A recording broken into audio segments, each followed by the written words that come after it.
Assalamualaikum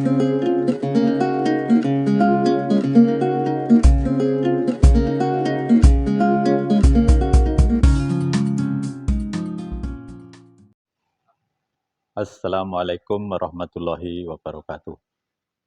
Salam sehat, salam sejahtera untuk kita semua.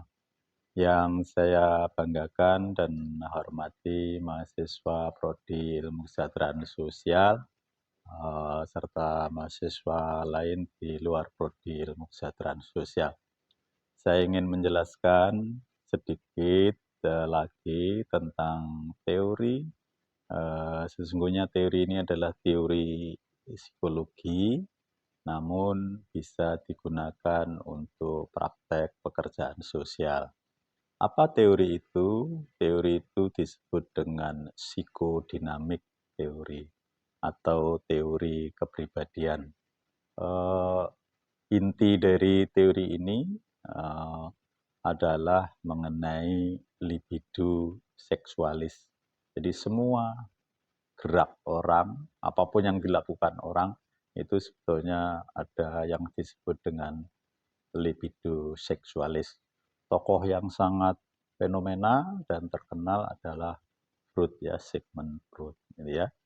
Oleh karena itu, sesungguhnya menurut Freud ini, apapun yang dilakukan oleh seseorang, ya, tindakan apa yang dikerjakan, ya, itu sesungguhnya tidak terlepas dari yang disebut gerak-gerik atau interaksi pikiran manusia. Jadi semua gerakan atau semua tingkah laku yang ada pada diri seseorang itu sesungguhnya dipengaruhi oleh pikirannya, ya. Tidak ada yang misalnya suddenly atau tiba-tiba, itu tidak ada. Sudah sesuatu itu telah dipikirkan dengan matang oleh seseorang sebelum mereka itu bertindak. Oleh karena itu, pikiran manusia ini adalah kemudian merangsang orang untuk bertingkah laku. Memang kadang-kadang tingkah laku orang juga dipengaruhi oleh lingkungan, ya, misalnya penglihatan dan seterusnya, gitu ya. Teori Sigmund Freud ini lebih melihat bagaimana tingkah laku orang itu didorong, dirangsang oleh pikiran-pikiran yang ada di otak manusia. Oleh karena itu, bahwa pikiran dan tingkah laku ini sesungguhnya saling mempengaruhi kemudian bertindaknya seseorang di dalam lingkungan. Ada konsep besar di dalam psikodinamik teori itu. Yang pertama kita sebut dengan id, ya. Id itu adalah dorongan hati, ya. Kemudian itu yang kedua disebut dengan ego, yang ketiga disebut dengan super ego. Nah, ketiga-tiganya ini kemudian akan menentukan tingkah laku seseorang, ya. Baik id, ego, super ego, ya. Nah, ini menentukan tingkah laku seseorang. Tatkala kita melihat misalnya anak kecil, jadi anak kecil itu yang dominan adalah yang kedua, ya, egonya, gitu ya. Dia ada dorongan dari dalam, kemudian ada ego, ini sesungguhnya lebih kepada nafsu, gitu ya, nafsu pikirannya, gitu ya. Kemudian yang ketiga adalah yang kita sebut dengan super ego, ya. Di dalam hal ini seorang anak biasanya ya id-nya kuat, super egonya belum paham. Kemudian yang muncul adalah ego, ya, egois. Oleh karena itu anak-anak kecil yang belum paham tentang lingkungan, ya, orang lain, teman sekolah, ya, biasanya yang belum sekolah itu, gitu ya, itu belum mengenal super ego. Super ego itu adalah nilai-nilai yang ada di lingkungan, gurunya, temannya, dan semua hal yang di luar dirinya itu disebut dengan super ego. Tatkala anak-anak yang belum sekolah, ya, belum mengenal lingkungan, maka kemudian yang paling dominan adalah egonya. Oleh karena itu, kalau anak-anak belum sekolah biasanya egoisnya sangat tinggi ya. Semua dianggap miliknya, semua dianggap barangnya, harus tunduk kepada dirinya. Itu yang disebut dengan egois. Namun kalau misalnya ada orang yang sudah dewasa seperti mahasiswa, itu egonya sangat tinggi, ya ini perlu diberi pelajaran gitu ya. Oleh karena itu kemudian setelah anak-anak ini gitu ya, anak-anak ini pergi ke sekolah atau ke sekolah, kemudian gurunya mengenalkan bagaimana berucap, bagaimana menghargai temannya, bagaimana nilai-nilai sekolah yang harus ditaati dan seterusnya. Ini adalah super ego. Kemudian setelah super ego ini dipahami oleh seorang anak yang masuk sekolah tadi, kemudian egonya menjadi turun. Sehingga kalau anak-anak sekolah, kemudian ego, super ego menjadi seimbang. Anak yang sekolah menjadi baik. Itu karena dia paham tentang super ego. Super ego itu nilai-nilai yang ada di masyarakat ya. Tingkah laku seseorang tidak boleh melebihi super ego. Kalau ada orang nakal atau orang yang tidak sesuai, kemudian orang lain memberitahu. Taruhlah tadi itu kalau misalnya anak sekolah yang masih baru sekolah kemudian melakukan hal-hal yang kurang baik, maka gurunya mengenalkan, tidak, ini tidak boleh, ini haknya teman, ini menurut nilai agama begini, dan seterusnya. Itu adalah yang kita sebut dengan super ego, gitu ya. Bagaimana kira-kira kemudian tatkala ada orang yang ini psikodinamik ini terkait dengan praktek pekerjaan sosial yang pernah saya lakukan, yakni ada orang yang sakit, gitu ya, orang yang sakit. Orang yang sakit itu id-nya juga mulai goyang, ya, egonya juga goyang. Yang dominan itu adalah super ego, gitu ya. Jadi yang dominan super ego. Sebagai contoh misalnya ya, kalau super egonya kuat, itu orang menjadi egonya menjadi melemah.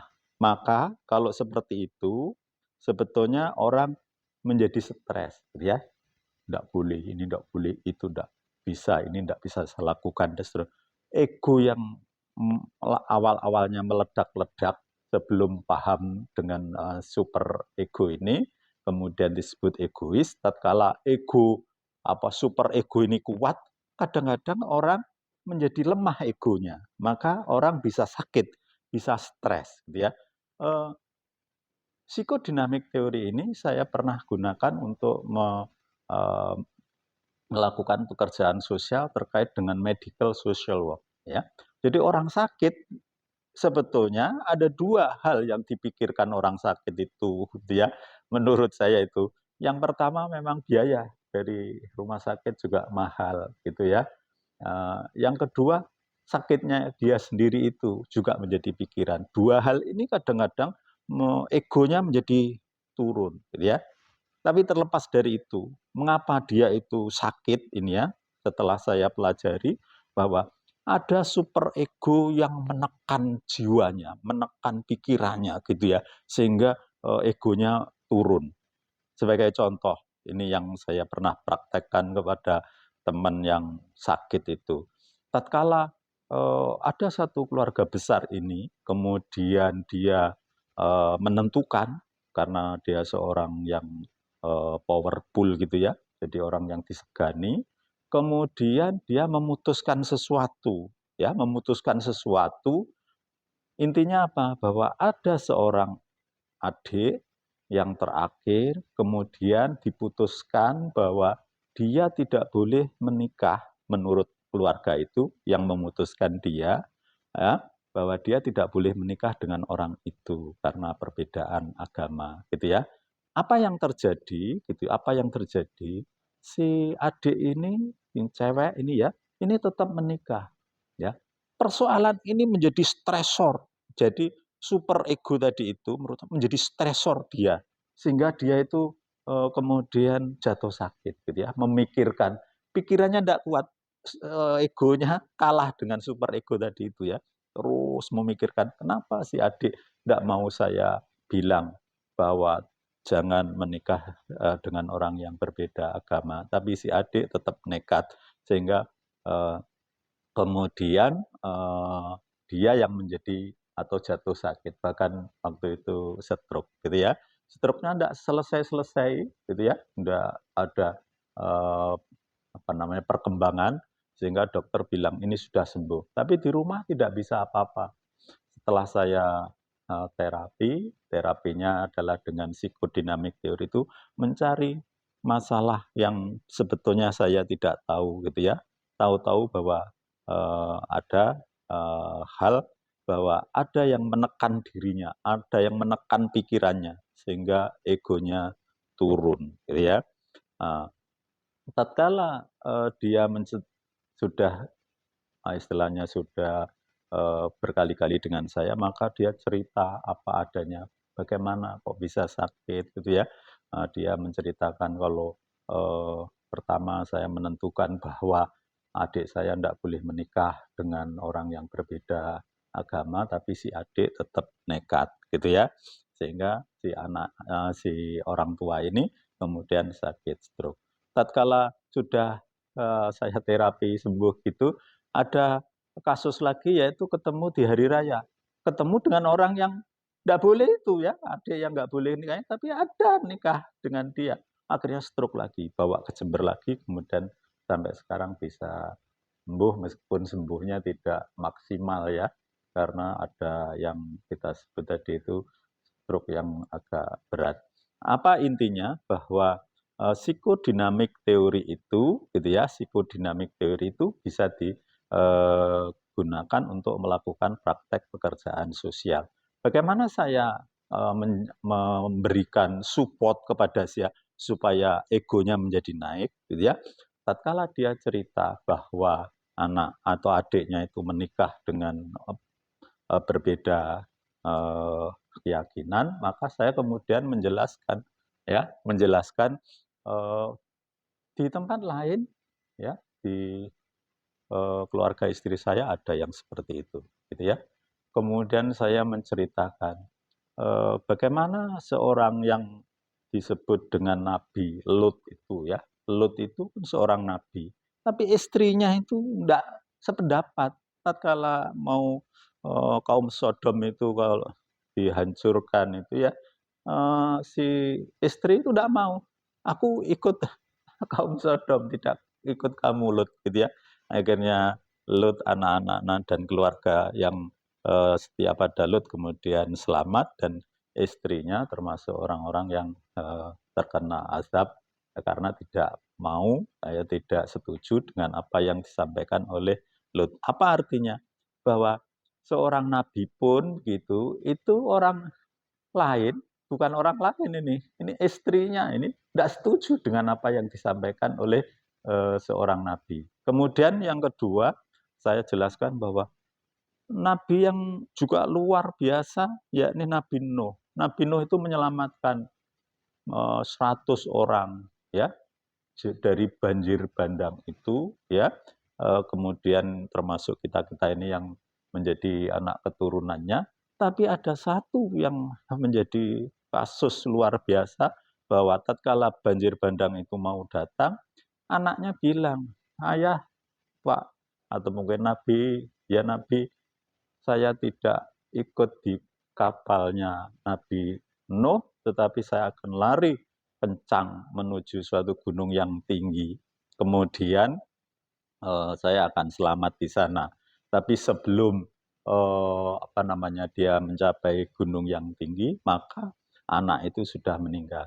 Nabi Lut bagaimana? Nabi Nuh sangat sedih. Itu anaknya. Kenapa anakku? Aku seorang nabi, dia tidak setuju dengan apa yang saya perintahkan bahwa untuk keselamatan hari ini tiada lagi kecuali naik ke perahu Nabi Nuh itu. Namun si anak itu membangkang dan kemudian dia ya belum sampai selamat sudah diterjang ombak yang sangat besar itu. Oleh karena itu kasus ini kemudian saya ceritakan kepada beliau bahwa sesungguhnya bukan hanya misalnya manusia biasa menentukan sesuatu gitu ya, menentukan sesuatu, kemudian orang lain, adik, anak itu menolak. Tetapi ini seorang nabi, utusan yang maha kuasa, ditentang juga, ditolak juga. Lut istrinya, Nabi Nuh anaknya. Nah, kemudian bahwa kalau kita juga misalnya ditentang oleh adik kita, itu hal yang biasa. Itu saya berikan motivasi, dorongan, psikodinamik. Ayo sembuh, ayo sembuh. Itu adalah hal yang biasa. Bukan hanya kepada manusia seperti dengan kita, tetapi juga para nabi diuji seperti itu. Kemudian tidak lama kemudian, dia langsung bisa melupakan itu ya. Karena setiap hari saya berikan info-info yang semacam itu. Ayo, ayo, ayo, lupakan itu karena sesungguhnya bukan hanya misalnya orang-orang biasa, tetapi orang-orang yang nabi pun, seorang nabi pun itu juga ditentang oleh keluarganya sendiri. Kalau misalnya ada seorang yang ditentang oleh adiknya, itu menurut saya hal yang biasa. Tatkala itu kita sampaikan, kita dorongkan ya, kita upayakan untuk memberitahu kepada mereka yang benar seperti itu, maka kemudian dia bisa sembuh sampai sekarang. Oleh karena itu, psikodinamik teori semacam ini bisa digunakan untuk praktek pekerjaan sosial manakala orang taruhlah gitu sakit yang tidak kunjung sembuh, ya. Pasti orang yang sakit tidak kunjung sembuh itu pasti ada masalah-masalah yang dipendamnya gitu ya. Ada sebetulnya sakit yang yang tidak bisa disembuhkan sebetulnya hanya satu, yakni menjadi tua.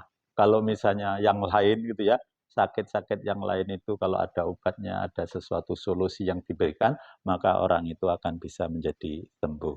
Oleh karena itu, psikodinamik teori ini bisa digunakan praktek pekerjaan sosial, terutama misalnya dalam tanda petik adalah dalam rangka medical social work atau medical social welfare. Selamat mempraktekkan. Terima kasih. Assalamualaikum warahmatullahi wabarakatuh.